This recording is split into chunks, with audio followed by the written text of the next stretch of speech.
Good morning everyone students. आपका chapter 2 finish हो चुका है और ये चैप्टर 3 स्टार्ट होने जा रहा है। तो firstly we will read the chapter and I will explain it. Okay, तो आपका थर्ड चैप्टर है हेल्दी ईटिंग, है ना। Healthy eating, food is our basic need. बच्चों, फूड मीन्स होता है भोजन या खाना। तो भोजन क्या है? हमारी बेसिक नीड है, यानी महत्वपूर्ण ज़रूरत, जिसके बिना हम नहीं रह सकते हैं। Food help us to grow strong and healthy. Food help us to grow strong and healthy. Food क्या करता है? भोजन किसमें सहायक होता है? आपकी मदद करता है बढ़ने में, स्वस्थ रहने में और तंदुरुस्त रहने में। It give us energy to play, work and study. ये आपको क्या देता है? एनर्जी देता है, ताकत देता है, जिससे आप क्या करते हैं? कुछ भी खेलते हैं कोई, है ना, और कोई भी काम कर सकते हैं। एंड स्टडी, और आपको पढ़ने में भी सहायक होता है ये। तो मीन्स सीधी सी बात है, जब आपकी बॉडी में एनर्जी रहेगी तभी आप कोई भी काम कर सकते हो। और अगर आपकी बॉडी में एनर्जी नहीं रहेगी तो आप कोई वर्क नहीं कर पाओगे, आपका कुछ भी करने में मन नहीं लगेगा। We can not live without food. We can not live without food. हम बिना भोजन के नहीं रह सकते हैं। Kinds of food. बच्चों, अब हम भोजन के प्रकार के बारे में बात करेंगे। We take different kinds of food, they help us in many वे।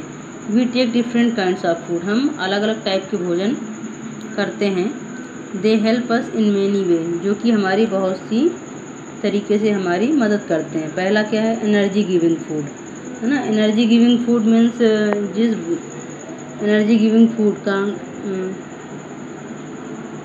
ये है आपका energy giving food. Sugar, butter, rice, जिगरी गिव अस एनर्जी। ये सारे फूड्स आपको क्या देते हैं? एनर्जी देते हैं, ताकत देते हैं।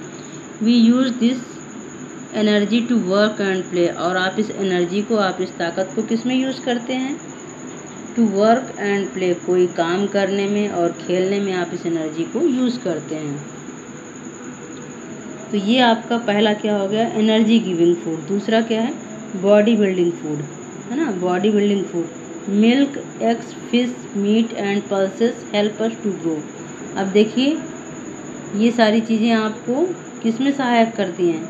आपको ग्रो करने में, मतलब आपकी जो ग्रोथ होती है उसमें सहायक होती हैं। अगर आप ये सारी चीज़ें अपनी डेली लाइफ में इंक्लूड करेंगे तो आपकी ग्रोथ अच्छी होगी। उसमें क्या क्या आएगा? मिल्क आएगा, एग आएगा, fish, meat and pulses help us to grow. ये सारी चीज़ें आपकी ग्रोथ में आपकी हेल्प करती हैं। They make our bones and muscles strong. ये क्या करता है? ये आपकी बोन्स एंड मसल्स को स्ट्रॉन्ग करता है। तो पहला हो गया आपका एनर्जी गिविंग फूड, दूसरा आपका हो गया बॉडी बिल्डिंग फूड, और तीसरा हो गया आपका protective food. Fruit and vegetables keep us healthy, they prevent us from falling sick. Fruits, vegetable keep us healthy. ये आपको क्या करता है? फल और वेजिटेबल्स आपको हेल्दी रखते हैं और ये आपको बीमार होने से बचाते हैं। ओके बच्चों, तो ये आपके थ्री काइंड्स ऑफ फूड हो गए: energy giving food, body building food and protective food. तो काइंड्स ऑफ फूड कितने हुए? 3 टाइप्स। ओके, अब हम आ जाते हैं रा एंड कुक्ड फूड। अब देखिए, रा मीन्स होता है कच्चा और कुक्ड मीन्स होता है पका हुआ। Fruits and few vegetables such as peas, cucumber, radish, beetroot and carrot can be eaten raw. अब देखिए, कुछ फ्रूट्स और कुछ vegetables, fruits and few vegetables, कुछ फल और कुछ सब्जियां ऐसी होती हैं जिन्हें हम कच्चा खा सकते हैं। जैसे कि उसमें आपका क्या आ गया? पीज़ आ गया, कुकुम्बर, मटर आ गया, और कुकुम्बर मीन्स खीरा, रेडिश आ गया, बिटर रूट हो गया, और कैरेट कैन बी ईटन रा। इन सब चीज़ों को आप कच्चा खा सकते हैं। Meat, eggs, pulses, rice and most vegetables are cooked, है ना। और उसके बाद आपका meat, eggs, pulses, rice and most vegetable, और मोस्टली जितनी भी सब्जियां हैं इनको आप कुक्ड करके खाते हैं, मीन्स पकाकर खाते हैं। Food habits. अब देखिए बच्चों, हम फूड हैबिट्स की बात करेंगे। People have different food habits, है ना, लोगों की अलग अलग फूड हैबिट्स होती है। Those who eat meat, fish, chicken and eggs are called non vegetarian. People have different food habits. Those who eat meat, है ना, fish, chicken and eggs are called non vegetarian. तो जो लोग meet, chicken, mutton ये सारी चीज़ें खाते हैं उन्हें हम नॉन वेजिटेरियन कहते हैं। Those who do not eat meat, fish, chicken, और जो लोग मीट, फिश और चिकन नहीं खाते हैं एंड एग्स नहीं खाते हैं उन्हें कॉल्ड वेजिटेरियन, उन्हें वेजिटेरियन बोलते हैं। मीन्स जो मीट मछली खाते हैं उसे नॉन वेजिटेरियन बोलते हैं, और जो मीट मछली अंडे नहीं खाते हैं उन्हें वेजिटेरियन बोलते हैं। ओके, अब हम आ जाते हैं बच्चों, ये आपकी हेडिंग है, क्या लिखा हुआ है, बैलेंस्ड डाइट ना, balanced diet. A balanced diet includes all the different types of food that we need. A balanced diet includes, balanced diet में क्या होता है, वो सारी चीज़ें इंक्लूड होती हैं, वो सारी चीज़ें ऐड होती हैं। All the different types of food that we need, जिस टाइप के भोजन की हमें ज़रूरत होती है। तो बैलेंस्ड डाइट में वो सारे फ्रूट्स और वेजिटेबल्स और पल्सेस जो भी होती हैं वो सारी इंक्लूड रहती है, इसलिए हम उसे बैलेंस्ड डाइट बोलते हैं। We need it, give us all the nutrients that our body need. देखिए वो आपको सारे वो विटामिन एंड मिनरल्स उनसे आपको मिलता है जो कि आपकी बॉडी को ज़रूरत होता है।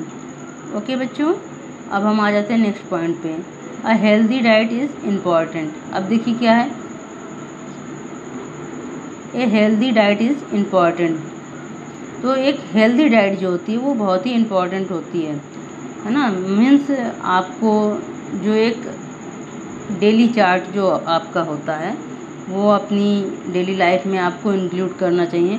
We should eat clean and fresh food every day. सबसे पहले क्या होना चाहिए, we should eat clean and fresh food every day. आपको पर डे कैसा खाना खाना चाहिए, फ्रेश, ताज़ा और साफ़ सुथरा भोजन आपको डेली करना चाहिए। It make us strong and healthy, ये आपको क्या करता है, make us strong and healthy, ये आपको स्वस्थ और तंदुरुस्त बनाता है। We should eat a lot of fruit and vegetables. और दूसरा पॉइंट है आपको वी शुड ईट, हमें ज़्यादा मात्रा में फ्रूट्स और वेजिटेबल्स को खाना चाहिए। We should have 2 glasses of milk every day, और पर डे 2 ग्लास दूध पीना चाहिए। We should eat lot of green leafy vegetables, और क्या करना चाहिए, we should eat lot of green leafy vegetables, है ना, ज़्यादा मात्रा में हरी पत्तेदार सब्जियां खानी चाहिए। We should also drink clean water, और साफ़ सुथरा पानी पीना चाहिए। तो बच्चों ये सारी चीज़ें आपकी किस में आएंगी, a healthy diet is important. ये हेल्दी डाइट है जो कि आपकी डेली लाइफ के लिए सबके लिए इम्पॉर्टेंट है। ओके बच्चों, अब हम नेक्स्ट पेज पे आ जाते हैं। तो आपको बच्चों जो भी पढ़ाया जाता है तो वीडियो के थ्रू आपके पास सब पहुंचता है, उसके बाद भी आप अपने पेरेंट्स की हेल्प से और अपने खुद की स्टडी आप खुद से करें, जिससे आपका ये सब रिवाइज़ हो और आपको सारी चीज़ें समझ में आएँ। अब देखिए इसके आगे हम पढ़ते हैं, we should not eat too much junk food, junk ना, we should not eat too much, आपको बहुत अधिक मात्रा में जंक फूड नहीं खाने चाहिए। जंक फूड का मतलब आप समझते हैं बच्चों, नहीं समझते तो मैं बताती हूँ। जंक फूड्स का मतलब हुआ ये जो आजकल जो चलते हैं, चिप्स हो गया, बर्गर हो गया, नूडल्स हो गया, केक, पिज़्ज़ा, ये सारी चीज़ें जंक फूड्स में आती हैं। तो इसका बहुत ज़्यादा मात्रा में इसको नहीं यूज़ करना चाहिए, क्योंकि इससे आपकी बॉडी की ग्रोथ रुकेगी और आप बीमार पड़ोगे। Food such as noodles, burger, chips etc are good to taste but are bad for our health. देखिए बच्चों, इनका टेस्ट तो बहुत अच्छा होता है कि इसको बच्चे हों या बड़े सभी पसंद करते हैं, बट जितना इनका टेस्ट अच्छा होता है उतना ही ये आपकी हेल्थ के लिए बेकार है ना, बैड फॉर हेल्थ, ये आपकी हेल्थ के लिए बहुत ही बेकार है। इसलिए कभी अगर महीने में, कभी 10 दिन में, 15 दिन में अगर आपका बहुत मन करता है तो 1 या 2 बार इसको लीजिए, अदरवाइज इसे अपनी डेली लाइफ में इंक्लूड बिल्कुल मत करिए।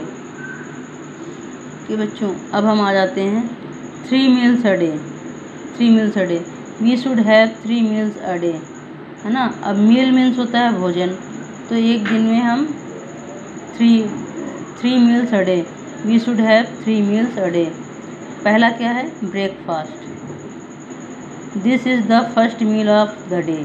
ये क्या है, ये दिन का, आपके दिन की जब शुरुआत होती है तो आप इसे सबसे पहले आप इसे ब्रेकफास्ट के रूप में लेते हैं। We should have a light breakfast in the morning. आपको मॉर्निंग में लाइट ब्रेकफास्ट करना चाहिए, एकदम मतलब हल्का भोजन लेना चाहिए, है ना। जैसे हो गया आपका दलिया वगैरह हो गया, ये सारी चीज़ें लेनी चाहिए। फिर आपका आया lunch. We eat lunch in the middle of the day, afternoon. Lunch आपको कब लेना चाहिए, मिडिल, दिन के बीच में आपको लंच लेना चाहिए, मीन्स दोपहर के समय। अब देखिए बच्चों, हम बात करेंगे डिनर की। This is the last meal of the day, we should have dinner in the evening. ये क्या है, दिन का लास्ट मील है ना। This is the last meal of the day, we should have dinner in the evening. और ये आपको शाम के समय लेना चाहिए डिनर। अब हम बात करेंगे गुड ईटिंग हैबिट्स, है ना, खाने की अच्छी आदतों के बारे में। There are some habits we should learn when it come of food. There are some habits we should learn when it comes for food. कुछ अच्छी हैबिट्स हैं खाना खाने की, we should learn when it come of the food, जो कि मतलब भोजन से आपको मिलती हैं।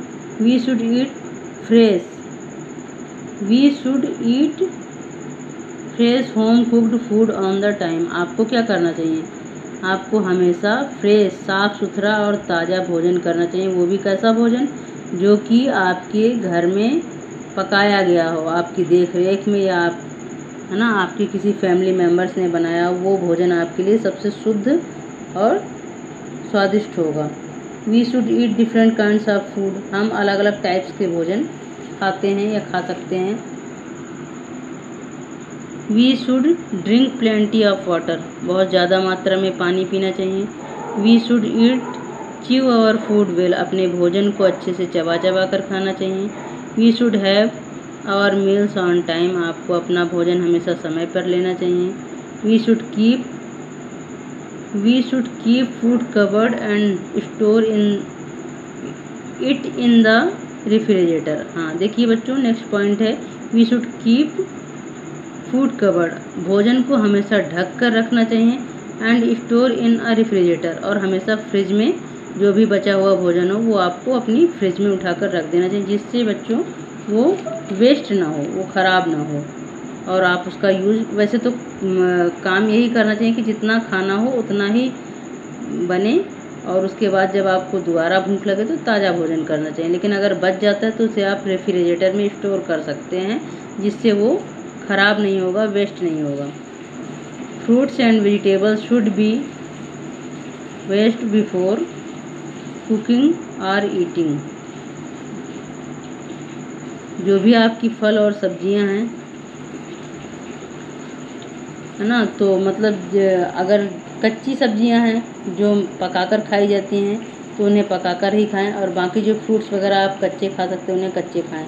We should not waste food. और भोजन को बच्चों कभी भी बर्बाद नहीं करना चाहिए, इसलिए जितनी मात्रा में आप ये समझो कि हाँ इतना मैं खा सकता हूँ, उतना ही भोजन लेना चाहिए। ओके बच्चों, तो ये आपका चैप्टर था जो कि अब फिनिश हो गया है, और आई थिंक कि आपको समझ में भी आया होगा। और इसके बाद आप अपनी पेरेंट्स या अपने भाई बहन की हेल्प से आप इसका रिवीजन फिर से कर लीजिएगा, और इसके जो टफ वर्ड्स हैं उनको अच्छे से पढ़िएगा। इसके बाद मैं आपको चैप्टर की एक्सरसाइजेस कराऊंगी, और मे भी पॉसिबल ये चैप्टर हो चुका है एक बार, तो अगर आप लोगों ने अपनी कॉपी में बच्चों कर रखा होगा ये चैप्टर, तो आपको दोबारा नहीं करना है, मैं देख के बताऊंगी। ओके बच्चों, तो थैंक यू, और स्टडी के लिए बहुत ही केयरफुल रहिए बच्चों, और जो भी आपको वर्क दिया जाता है उसे टाइमली करिए। अगर मैंने इस चैप्टर की आपको रीडिंग कराई है, एक्सप्लेन किया है, तो आप इसे खुद से भी पढ़िए और समझिए, क्योंकि अब इसके बाद जब एक्सरसाइजेज होंगी तो आपको थोड़ी सी प्रॉब्लम हो सकती है। इसलिए अगर आप इसे अच्छे से पढ़ लेंगे और वीडियो को अच्छे से देख लेंगे तो आपको प्रॉब्लम नहीं होगी। ओके, थैंक यू बच्चों।